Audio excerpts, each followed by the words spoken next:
and welcome back to the Drink Less, Live Better podcast. I'm Sarah Williamson, and you can find out more about me on my website. Follow me on Instagram or read my book for all insights and wisdom, Drink Less, Live Better related. I have coaching spots open at the moment. Send me an email, sarah@drinklesslivebetter.com, and ask for my calendar link. Book a slot and we can have a coffee and chat. I'll tell you about how coaching with me might look, and you can tell me anything you want to offload at this moment. Let's get on with today's show. My rant about a restaurant. Mr. W and I were invited to a really fancy restaurant for an anniversary party a few weeks ago. This party was laid on by one of Mr. W's clients, so I'm not going to tell you where it was, but it was a beautiful place in a fabulous building right in the centre of London. We arrived for this party looking pretty damn cool, if I may say so. Mr. W and I had put on our very fanciest outfits. I was wearing gorgeous heels, my hair looked fabulous, and I'd even worn lipstick. We walked into this lovely restaurant, and as we descended the stairs into the amazing basement, there were trays and trays of champagne being offered to the guests as they arrived. I said to the waiter, "Oh, that all looks very beautiful. What do you have on offer for somebody who doesn't drink alcohol?" And he said to me, "Oh, I've got nothing here for you. Head on round to the bar and somebody will sort you out with something." So Mr. W and I walked around the corner to the bar.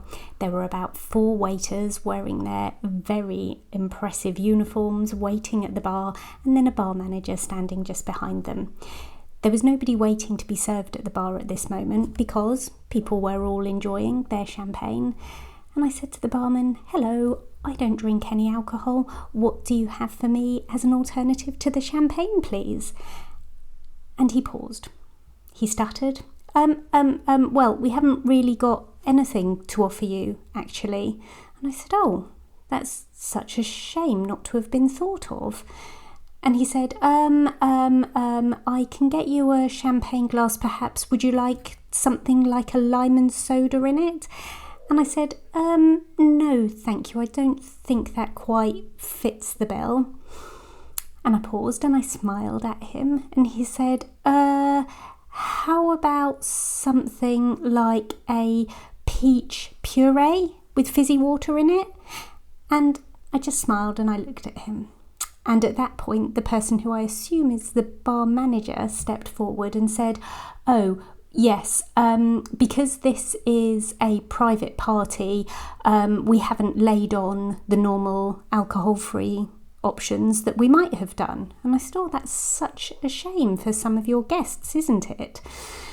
And he didn't say anything to me. And I said, "Oh, I saw on your menu on the website that you have lots of interesting cocktails and mocktails." And he said, oh, yes, okay, yes, there are cocktails being served tonight, so I can make you one of those without the alcohol." And then he listed off some ingredients, and I said, "That would be lovely, thank you so much."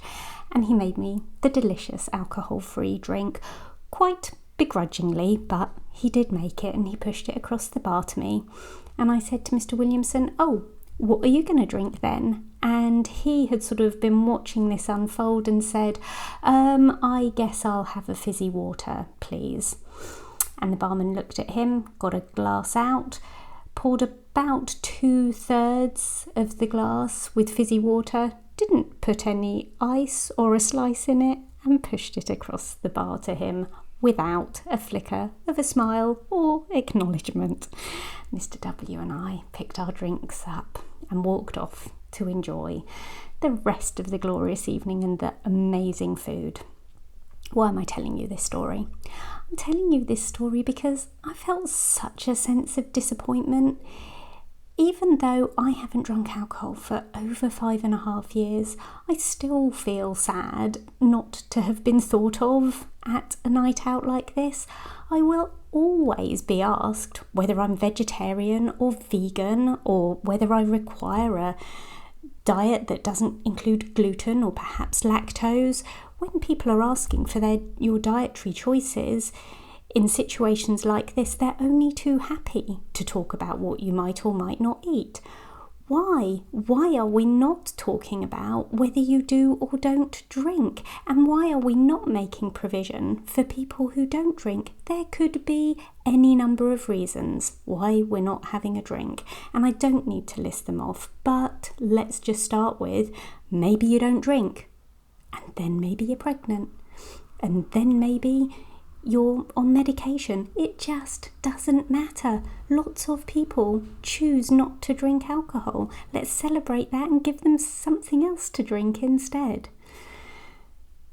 The food was served. It was really nice. And then it was time to pick up the next drinks. And there was a whole huge bar area set up with, I think it was probably between 7 and 10 different types of wine that then you could use your bar tokens and pick up your wine. There was no alcohol-free wine. I wasn't surprised by this point. I'd had a glass of fizzy water as my other drink, and of course there are so many amazing options that the restaurant could have brought in for this event. There are so many good alcohol-free wines that could have been showcased and celebrated and could have fed into the story of how wonderful and inclusive this restaurant is. But they didn't take that chance, and it is disappointing. I'm not going to tell you we didn't have a lovely night out, because we absolutely did. And when we left, we walked home over Waterloo Bridge back to the train station, had a really good chat, stopped for a coffee, got the train home, and felt really happy about having spent a really lovely evening together. I'm not going to tell you anything about the fact that the drinking stuff ruined our night in any kind of way, shape or form, because it didn't, but it does just sometimes take the shine off things. And it's so unnecessary. Please, fancy restaurants, do better. Thank you for listening in today. Check out the show notes for resources and ways to work with me one-to-one. And P.S. I believe in you.